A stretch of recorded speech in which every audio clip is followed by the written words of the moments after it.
Hello there, Year 1 children. Hope you're well. Time for another story. Another story by your focused author, Julia Donaldson. And this time it's illustrated by Lydia Monks. And it's called The Singing Mermaid. You can see how the mermaid scales are all shiny. You can really feel those scales.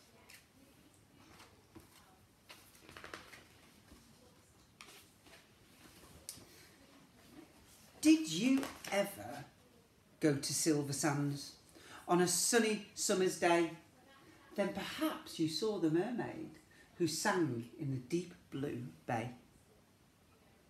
She sang to the fish in the ocean, to the haddock, the hake and the ling, and they flashed their scales and swished their tails to hear the mermaid sing.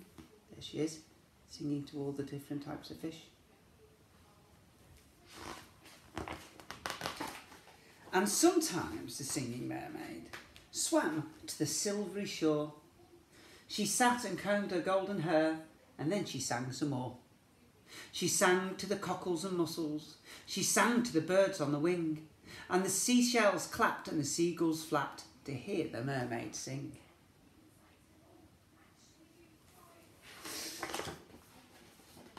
When Sam Sly's circus came to town, Sam took a stroll by the sea. He heard the mermaid singing and he rubbed his hands with glee. Sly person. He said, "I can make you famous. I can make you rich," he said. "You shall swim in a pool of marble and sleep on a fine feather bed. You shall sing for the lords and the ladies. You shall sing for the queen and the king. And young and old will pay good gold to hear the mermaid sing." I think he's tricking her. I think he probably is. "Don't go," cried the seagulls, and the seashells warned, "He lies." But the mermaid listened to old Sam Sly and smiled as she waved her goodbyes. And he took her away to the circus, and she sang to the crowd round the ring, and more came the deafening roar when they heard the mermaid sing.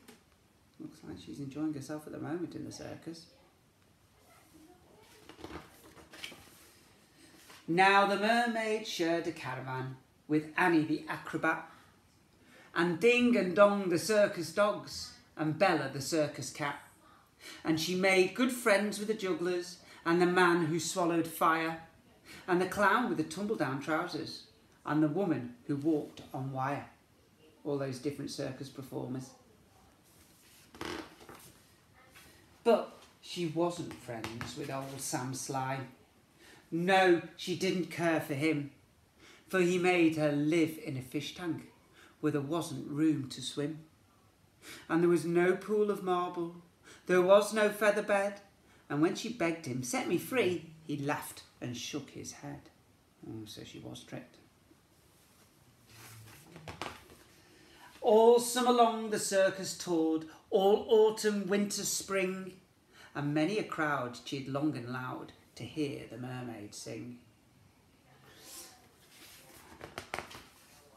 But the mermaid dreamed of silver sands, and she longed for the deep blue sea, and her songs grew sad, and again she said, "I beg you, set me free."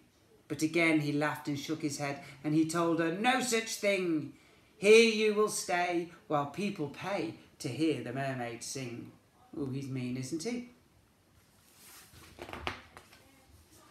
At Silver Sands a seagull was flying to his nest, when on the breeze he heard a song, the song which he loved best. And he followed the song to the caravan. Sam Sly was about to lock it. The seagull watched as he turned the key and slipped it inside his pocket. The seagull waited till Sam had gone. Then he perched on the windowsill and tap, tap, tap at the window. He tapped with his yellow bill. Come back to Silver Sands. It's only a mile away. I can find the key and set you free if you'll come back home to the bay." "Escape," barked the dog. "Escape," meowed the cat. But the mermaid sighed. "I'd fail, for how could I walk to Silver Sands when I only have a tail? It's a bit of a problem. Like this, cried Annie the acrobat, and she stood upon her hands. This is the way, the only way to get to Silver Sands. Right hand, left hand, tail up high. There's really nothing to it. If I give you lessons every night, you'll soon learn how to do it. It's an interesting way of moving about. Next week, while Sam was snoring, the seagull stole the key. He carried it off to the caravan and set the mermaid free. And he flew ahead to guide her as she walked upon her hands all along the moonlit road that led to Silver Sands. And the creatures on the seashore and the fish beneath the foam jumped and splashed and danced with joy to have their mermaid home. And she sang to the cockles and mussels, she sang to the birds on the wing, and the seashells clapped and the seagulls flapped to hear the mermaid sing. And if you go down to Silver Sands and swim in the Bay of Blue, perhaps you'll see the mermaid, and perhaps she'll sing for you. Have you noticed that nearly all Julia Donaldson stories rhyme? And they tell some lovely stories and they sound so brilliant. Guys, hope you enjoyed that book. I hope you've been working hard on your VE Day work. I've seen quite a bit of photos sent into school from Year 1. Thank you, Year 1 children. We could always do with more. So send those photos into the inquiry at email address by Wednesday so that I can put it onto our special virtual VE Day parade. Guys, remember, if you see someone without a smile, give them one of yours. And keep smiling. Bye now.